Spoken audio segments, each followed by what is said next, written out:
Kami, bangsa Indonesia, dengan ini menyatakan kemerdekaan Indonesia. Hal-hal yang mengenai pemindahan kekuasaan. Oke semuanya, selamat bergabung di channel Kerah Biru Televisi.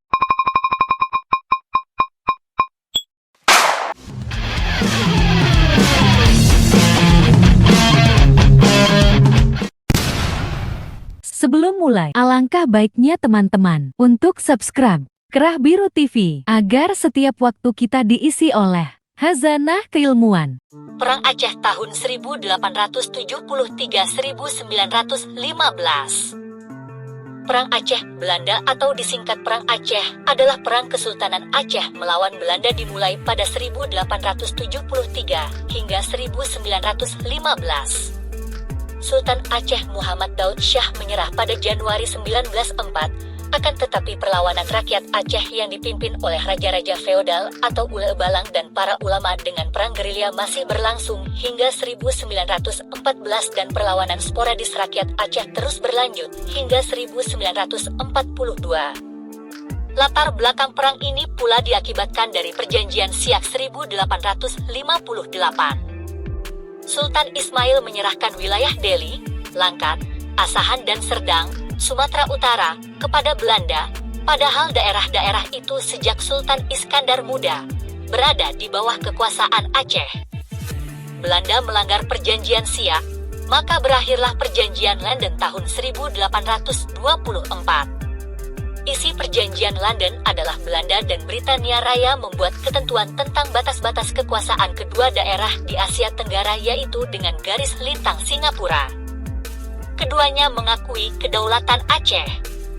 Aceh menuduh Belanda tidak menepati janjinya, sehingga kapal-kapal Belanda yang lewat perairan Aceh ditenggelamkan oleh pasukan Aceh.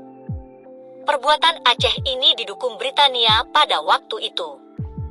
Pada tanggal 26 Maret 1873 Belanda menyatakan perang kepada Aceh dan mulai melepaskan tembakan meriam ke daratan Aceh dari kapal perang Citadel van Antwerpen. Pada 5 April 1873, Belanda mendarat di pantai Ceurumen di bawah pimpinan Johan Harman Rudolf Kohler, Masjid Raya Baitur Rahman. Kohler saat itu membawa 3.198 tentara. Sebanyak 168 diantaranya para perwira. Perlawanan rakyat Aceh terhadap Belanda mengakibatkan gugurnya Jenderal Kohler dan kegagalan sistem pertahanan benteng Stelsel. Saat itu, Belanda kewalahan dalam menghadapi perlawanan fisik rakyat Aceh hingga mereka mengutus Dr. Snow Hurgroje untuk menyamar dan mencari tahu kelemahan rakyat Aceh.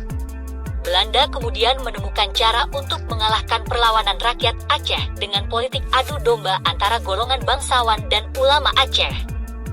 Di beberapa tahun setelahnya ketika perang masih terus berlanjut, taktik perang gerilya Aceh ditiru oleh Van Heutz, di mana dibentuk pasukan Marechalsi yang dipimpin oleh Hans Christoffel dengan pasukan Colony Macan yang telah mampu dan menguasai pegunungan-pegunungan, hutan-hutan rimba raya Aceh untuk mencari dan mengejar gerilyawan-gerilyawan Aceh. Taktik berikutnya yang dilakukan Belanda adalah dengan cara penculikan anggota keluarga gerilyawan Aceh. Misalnya Christoffel menculik Permaisuri Sultan dan Teungku Putroi, 1902. Van der Maaten menawan putra Sultan Tuanku Ibrahim. Akibatnya, Sultan menyerah pada tanggal 5 Januari 1902 ke Sigli dan berdamai. Van der Maaten dengan diam-diam menyergap Tangsel kembali, Panglima Polim dapat meloloskan diri, tetapi sebagai gantinya ditangkap putra Panglima Polim, Katporadeu saudara perempuannya dan beberapa keluarga terdekatnya. Akibatnya Panglima Polim meletakkan senjata dan menyerah ke Hok Semawe pada Desember 1903. Setelah Panglima Polim menyerah, banyak penghulu-penghulu rakyat yang menyerah mengikuti jejak Panglima Polim. Taktik selanjutnya, pembersihan dengan cara membunuh rakyat Aceh yang dilakukan di bawah pimpinan Godfried Koenraad Ernst van Dalen yang menggantikan Van Heutz. Seperti pembunuhan di Kutareh, 14 Juni 1904, di mana 2.922 orang dibunuhnya, yang terdiri dari 1.773 laki-laki dan 1.149 perempuan.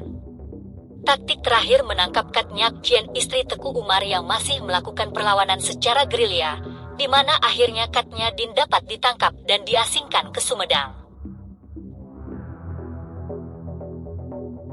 Perang Sisingamangaraja di Sumatera Utara tahun 1877 hingga 1907. Pada tahun 1873, Belanda melakukan invasi militer ke Aceh melalui Perang Aceh.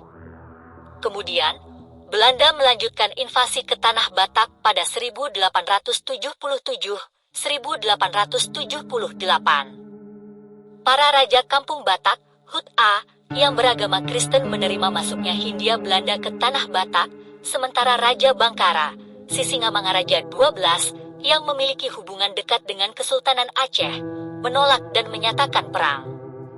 Alasan meletusnya perang ini adalah Belanda berusaha mewujudkan Pax Nederlandica, merupakan politik kolonial Belanda di Nusantara, dengan upaya menyatukan wilayah-wilayahnya melalui perjanjian dan pendekatan militer.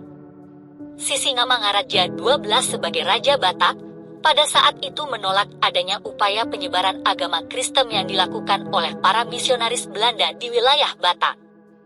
Hal ini disebabkan karena Sisingamangaraja khawatir kepercayaan dan tradisi animisme rakyat Batak akan terkikis oleh adanya perkembangan agama Kristen. Upaya penolakan ini dilakukan di awal dengan cara mengusir Zending, organisasi penyebar agama Kristen, yang memaksakan agama Kristen kepada rakyat Batak pada 1877. Menanggapi tindakan pengusiran ini, para misionaris pun meminta perlindungan dari pemerintah kolonial Belanda. Sejak saat itu, perang antara rakyat Batak dan Belanda pun terjadi yang disebut Perang Batak. Pada Februari 1878, Sisingamangaraja XII dan pasukannya menyerang pos-pos Belanda di Bakal Batu, Tarutung. Namun mengalami kekalahan pada saat itu, ia pun berkumpul kembali dan melancarkan serangan baru pada 1883-1884 dengan mendapat bantuan dari Aceh. Mereka menyerang Belanda di Uluan dan Balige pada Mei 1883, serta Tangga Batu pada 1884. Belanda sendiri menyiksa dan membunuh orang Batak yang diduga menjadi pengikut dari Sisingamangaraja XII. Pasukan Belanda juga membakar rumah serta mengenakan pajak hukuman. Pada 1904, pasukan Belanda di bawah Letnan Kolonel Godfried Coenraad Ernst van Dalen menyerang Tanah Gayo dan beberapa daerah di sekitar Danau Toba untuk mematahkan perlawanan Batak. Pasukan dari Sisingamangaraja XII sendiri melakukan perang gerilya serta menghindari pasukan Belanda. Sebelum Belanda melancarkan serangan lagi pada 1907 terhadap sisa pasukan Sisingamangaraja XII di wilayah Toba, mereka memperkuat pasukan dan senjata. Pertempuran selanjutnya antara Belanda dan pasukan Sisingamangaraja XII pun terjadi di Pakpak. Pasukan Belanda pada saat itu dipimpin oleh Kapten Hans Christoffel. Pertempuran ini berawal dari serangan ke pusat pertahanan Belanda pada 1877 dan berakhir dengan pengepungan benteng terakhir Sisingamangaraja di Pakpak. Perang Padri atau Perang Minangkabau di Sumatera Barat tahun 1803 hingga 1838. Kaum Padri merupakan sebutan yang diberikan kepada sekelompok masyarakat pendukung utama penegakan syariat agama Islam dalam tatanan masyarakat di Minangkabau. Penyebutan ini populer terutama pada masa Perang Padri untuk merujuk kepada penganut agama Islam. Istilah ini telah ada jauh sebelum campur tangan Belanda, dan merupakan konflik yang pecah di negeri Minangkabau ketika kaum Padri mulai memberangus adat istiadat yang mereka anggap sebagai tidak Islami. Namun setelah pendudukan kerajaan Pagaruyung oleh Tuanku Pasaman, salah satu pemimpin Padri pada tahun 1815, pada tanggal 21 Februari 1821 kaum bangsawan Minangkabau membuat kesepakatan dengan Belanda di Padang untuk melawan mereka memerangi kaum Padri. Perang Padri merupakan perlawanan yang sangat menyita biaya dan tenaga yang sangat besar bagi rakyat Sumatera Barat dan juga Belanda. Saat itu, Rakyat Sumatera Barat merupakan persatuan antara kaum padri atau ulama dengan kaum adat, ditambah lagi datangnya bantuan dari Aceh yang membuat Belanda kesulitan. Belanda kemudian menerapkan sistem pertahanan benteng Stelsel. Belanda menjadikan benteng Fort de Kock di Bukit Tinggi dan benteng Fort van der Capellen menjadi benteng pertahanannya. Penerapan sistem pertahanan benteng Stelsel oleh Belanda ternyata berhasil menuai kemenangan yang ditandai dengan jatuhnya benteng pertahanan terakhir Padri di Bonjol tahun 1837. Kemudian Tuanku Imam Bonjol ditangkap dan diasingkan ke berbagai daerah di Indonesia, seperti Priangan, Ambon, dan Manado. Meskipun pada tahun 1837 benteng Bonjol dapat dikuasai Belanda dan Tuanku Imam Bonjol berhasil ditangkap, tetapi peperangan ini masih berlanjut sampai akhirnya benteng terakhir kaum Padri di Dalu-Dalu, Rokan Hulu, yang waktu itu dipimpin oleh Tuanku Tambusai jatuh pada 28 Desember 1838. Jatuhnya benteng tersebut memaksa Tuanku Tambusai mundur, bersama sisa-sisa pengikutnya pindah ke Negeri Sembilan di Semenanjung Malaya, dan akhirnya peperangan ini dianggap selesai. Kemudian Kerajaan Pagaruyung ditetapkan menjadi bagian dari Pax Nederlandica dan wilayah Padangse Bovenlanden telah berada di bawah pengawasan pemerintah Hindia Belanda. Penyebab kegagalan Perang Padri adalah kurangnya kualitas senjata yang kurang modern dan kurangnya pasukan yang tidak sebanding dengan Belanda.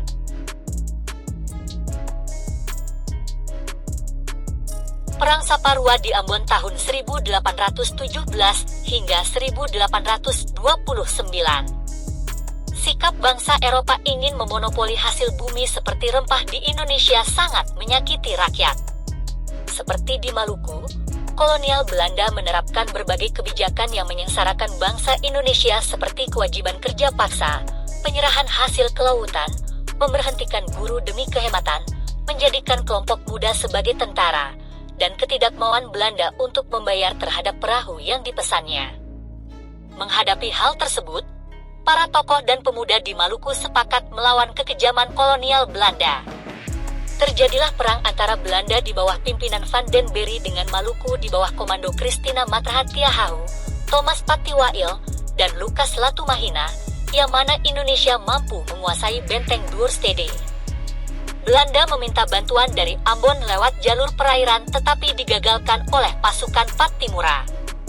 Dengan datangnya bantuan dari Batavia, maka Belanda membawa semua pasukannya untuk merebut benteng Duurstede dan naasnya benteng tersebut bisa kembali dikuasai Belanda, sehingga sisa pasukan Pattimura berusaha untuk meloloskan diri dari tangan Belanda.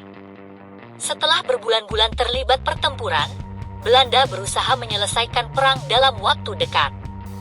Bahkan Belanda akan memberikan hadiah sebesar 1.000 gulden kepada pihak yang berhasil menangkap Pattimura. Akibat pengkhianatan yang dilakukan seorang warga, Belanda mengetahui persembunyian Pattimura dan berhasil menangkapnya beserta para pejuang lainnya pada November 1817.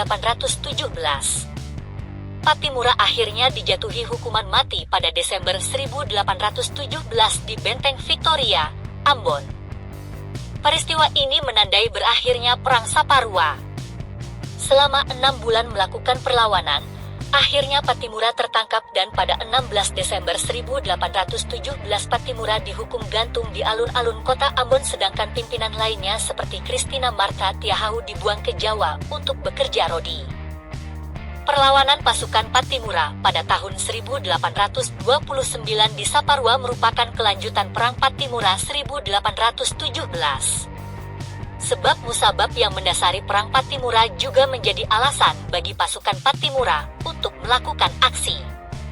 Semula mereka bersama Kapitan Pattimura telah minum sumpah, angkat janji setia melalui tetesan darah yang diminum bersama, untuk berjuang mengusir penjajah Belanda dari wilayahnya, di Bukit Saniri dalam suatu musyawarah besar.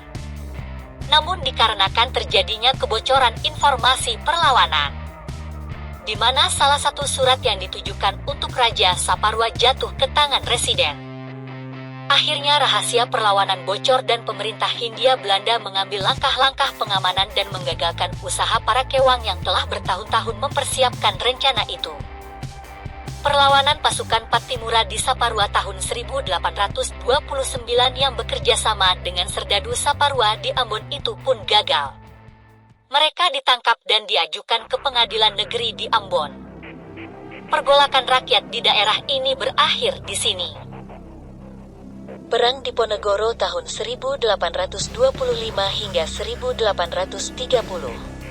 Perang Diponegoro atau disebut Perang Jawa terjadi pada tahun-tahun 1825 sampai tahun 1830. Sejarah mencatat Perang Diponegoro sebagai perang dengan korban yang sangat besar hingga menewaskan ratusan ribu rakyat Jawa dan puluhan ribu dari Belanda. Perang Diponegoro bahkan menjadi perang terbesar selama masa pendudukan Belanda di Indonesia. Perang Diponegoro dipicu adanya campur tangan Belanda dalam urusan politik kerajaan Yogyakarta. Pihak keraton tidak berdaya akan pengaruh politik pemerintahan kolonial dan justru hidup mewah serta tidak mempedulikan rakyatnya. Selain itu, sebab khusus dari Perang Diponegoro adalah pemasangan tonggak untuk membuat rel kereta api yang melewati makam dari leluhur Pangeran Diponegoro. Pada Mei tahun 1825 kemudian patok tersebut dicabut oleh pengikut Diponegoro. Perang pecah pada tanggal 20 Juli tahun 1825 di Tegalrejo dengan diutusnya serdadu Belanda untuk menangkap Diponegoro. Tegalrejo yang menjadi markas pengikut Diponegoro berhasil direbut dan dibakar oleh Belanda. Pada 1830, Diponegoro bersedia berunding dengan Belanda di Magelang. Ternyata perundingan tersebut hanya menjadi tipuan dan Diponegoro akhirnya ditangkap dan diasingkan ke Manado. Kegagalan Perang Diponegoro adalah karena Diponegoro ditipu Belanda, serta senjata pengikutnya dilucuti. Perang Jagaraga di Bali tahun 1848 hingga 1849. Perang Jagaraga disebabkan oleh ketidaktaatan Raja Buleleng, I Gusti Ngurah Made Karangasem dan Mahapati I Gusti Ketut Jelantik pada perjanjian damai atas kekalahan Perang Buleleng pada tahun 1846. Tahun 1841 Belanda mulai menginjakan kaki di Bali dan memaksa rakyat Bali untuk tunduk dan mengakui pemerintahan Belanda. Sayangnya, keinginan Belanda untuk menguasai Bali tidak selalu berhasil karena kentalnya adat istiadat dan tradisi. Belanda sangat suka ikut campur dengan urusan kerajaan, seperti membebaskan Belanda dari hukum tawan karang. Kerajaan Bali mengakui pemerintahan Belanda. Kerajaan Bali melindungi perdagangan milik pemerintahan Belanda. Semua raja-raja Bali harus tundur terhadap perintah kolonial Belanda. Tentu saja semua tuntutan itu ditolak mentah-mentah oleh rakyat Bali. Maka pada tahun 1846 terjadilah perang untuk memaksa Raja Buleleng menandatangani isi perdamaian, yaitu pasukan Belanda ditempatkan di wilayah Buleleng, benteng kerajaan Buleleng akan dibongkar oleh pasukan Belanda, dan biaya perang ditanggung oleh Raja Buleleng. Belanda tidak pernah merasakan kenyaman dan keamanan selama menguasai Buleleng, karena I Gusti Ketut Jelantik selalu membuat huru-hara di sekitar Buleleng dan Pabean. Mereka merampok kapal-kapal Belanda di pelabuhan Pabean, memboikot penjualan bahan makanan kepada serdadu Belanda, dan melanggar semua perjanjian yang disepakati pada Perang Buleleng. Ada 3 pertempuran di Bali. Ekspedisi pertama tahun 1846 Belanda mengirim 1.700 pasukan untuk menaklukkan rakyat Bali, namun berhasil diusir oleh rakyat Bali. Pada ekspedisi kedua tahun 1848, Belanda mengirim pasukan yang lebih besar dan rakyat Bali berhasil memukul mundur Belanda dengan dipimpin oleh I Gusti Jelantik. Pada ekspedisi terakhir tahun 1849, pasukan Belanda yang dikirim sekitar 4.177 orang mampu mengalahkan rakyat Bali. Perang Banjar 1859 hingga 1906. Perang Banjar tahun 1859 hingga 1906. Perang Banjar Barito atau Perang Kalimantan Selatan adalah perang perlawanan terhadap penjajahan kolonial Belanda di Kerajaan Banjar yang berlangsung hampir setengah abad, tahun 1859 sampai tahun 1906, sehingga menjadikannya perang terlama di Nusantara. Jika dilihat coraknya, perlawanan dapat dibedakan antara perlawanan ofensif yang berlangsung dalam waktu relatif pendek, tahun 1859 sampai tahun 1863, dan perlawanan defensif yang mengisi seluruh perjuangan selanjutnya. Perang Banjar disebabkan campur tangan Belanda dalam pergantian raja di Kerajaan Banjarmasin. Konflik dengan Belanda sebenarnya sudah mulai sejak Belanda memperoleh hak monopoli dagang di Kesultanan Banjar. Dengan ikut campurnya Belanda dalam urusan kerajaan, kekalutan makin bertambah. Pada tahun 1785, Pangeran Nata yang menjadi wali putra mahkota, mengangkat dirinya menjadi raja dengan gelar Sultan Tahmidullah II 1761 hingga 1801 dan membunuh semua putra almarhum Sultan Muhammad. Pangeran Amir, satu-satunya pewaris tahta yang selamat, berhasil melarikan diri lalu mengadakan perlawanan dengan dukungan pamannya Gusti Kasim, Arung Turawe, tetapi gagal. Pangeran Amir, kakek Pangeran Antasari, akhirnya tertangkap dan dibuang ke Ceylon, kini Sri Lanka. Perlawanan rakyat Banjar dipimpin oleh Pangeran Antasari setelah Belanda menangkap Prabu Anom. Peperangan pecah di Kalimantan dengan datangnya pasukan bantuan bagi Belanda yang membuat pasukan Pangeran Antasari terdesak. Pangeran Hidayatullah dan Pangeran Antasari menggunakan strategi perang gerilya dengan membuat kerajaan baru di pedalaman dan membangun benteng-benteng pertahanan di hutan-hutan. Semangat perlawanan dari Persatuan Rakyat Banjar dan Dayak diikat dengan relasi kekeluargaan dan kekerabatan melalui ikatan pernikahan. Ikatan tersebut melahirkan status pegustian dan temenggung yang menjadi sarana pemersatu dan solidaritas Banjar Dayak menghadapi Belanda. Perang ini benar-benar selesai pada 1866 saat Pangeran Hidayat yang menjadi Raja Kerajaan Banjarmasin menyerahkan diri ke Belanda. Penyebab kegagalan Perang Banjar adalah kekalahan dalam jumlah pasukan dan senjata.